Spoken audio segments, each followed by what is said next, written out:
holidays are behind us, the new year is upon us, and those of us in the northern hemisphere are hunkering down for winter. We had a super cold Christmas up here in the mountains, and I am really grateful for a fireplace, especially one that burns real wood. You know, as long as humans have walked the earth, the hearth has been a symbol of warmth and safety and sustenance. It's a powerful image for what we know of as home. It's where we belong, it's who we belong to. This year, I hope you get to experience both of those things, where you belong and who you belong to, in ways that help you grow your soul and serve the world. I want to take a few minutes with you here today to introduce a video series from Kellie and me. I'm the one who'll be talking, where we will explore some things that have changed for us over the last handful of years, moving us slowly but surely from one spiritual hearth to another. When Kellie and I signed up for our doctoral studies last fall, I didn't know what my actual research focus would be. I just knew it would have something to do with what we're building at the Vining Center, something that would help us widen and deepen the spiritual journey for you, a way to increase your intimacy with God, with your own soul, and with creation. So I was a little surprised that what actually bubbled up in my heart to research was the evangelical exodus. In other words, how and why people are leaving the evangelical church in such numbers, and what should be done about it. Many of our friends and clients and colleagues were experiencing what's come to be known as deconstruction in their faith narrative. And simply put, it's the realization that some of what they had believed and the spiritual story that they were living in was changing significantly. And deconstruction can be very disorienting, even traumatic sometimes. And part of our motivation for starting the Vining Center was to come alongside people who feel spiritually homeless and provide a safe place for their faith to grow and change. Not everyone's faith journey is the same, and we're here to support you in deepening your connection with God and yourself and your vital relationships, whatever that looks like.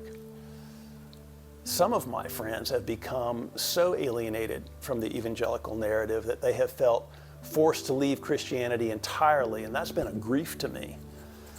Inside, I've known that there was a way to leave one version of Christianity, maybe even a toxic version, without leaving Jesus. For me, Jesus has always been the truest and most trustworthy way to know God, know myself, and find my fit in the world.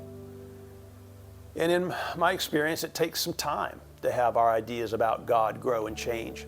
Ours have been growing, and I feel like it's time to share that with you now. Before I do, let me just say that our ideas and our principles, our ideologies, they don't exist in a vacuum. They're embedded in our lives. They're shaped by the experience of being human. We could say that theology is incarnated, which means something important, that we can't really understand someone's belief without understanding their story. So, if our story is of interest to you, I'd like to share how some of our beliefs have changed within that context of our personal journey.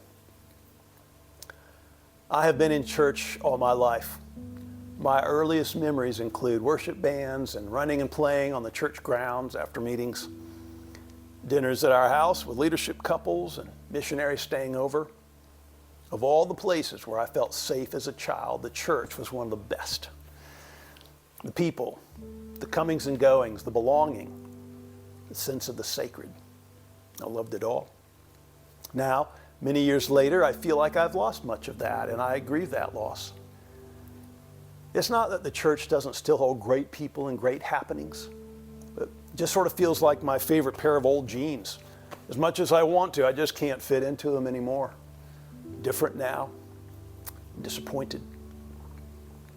I'm disappointed when famous preachers tell us why we should vote for leaders who represent the opposite of Jesus. In fact, in all my interviews with people leaving the church, it was the politicalization of the church that was the most common catalyst for people actually making the decision to leave. After many discomforts and many misgivings, perhaps for years, It was the power grab by the church in the political realm in recent years that was the tipping point. That and the racial divide that widened precipitously on the heels of George Floyd and other recent injustices with people of color.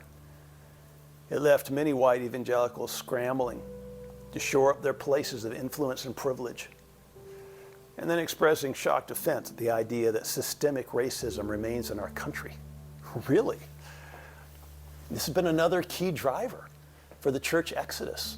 And I don't understand why the entire body of Christ isn't rallying to defend those that society does not protect. This was one of Jesus' most pervasive themes, and it's got to become ours. In short, the church is looking less and less like Jesus to me these days. That makes me really sad. I know the church isn't perfect. It never will be. It has broken people like you and me in it. But the potential of church is so incredibly high that when we fail so miserably, it's heartbreaking. On the other hand, this decay has led Kellie and me to a new spiritual hearth, a new way of being the church. And this is a place that I think many of us are wanting to lead from and love from in these days. In this video series, I'd like to share how Kellie and I have lost faith in evangelicalism, but how our faith in Jesus is stronger than ever.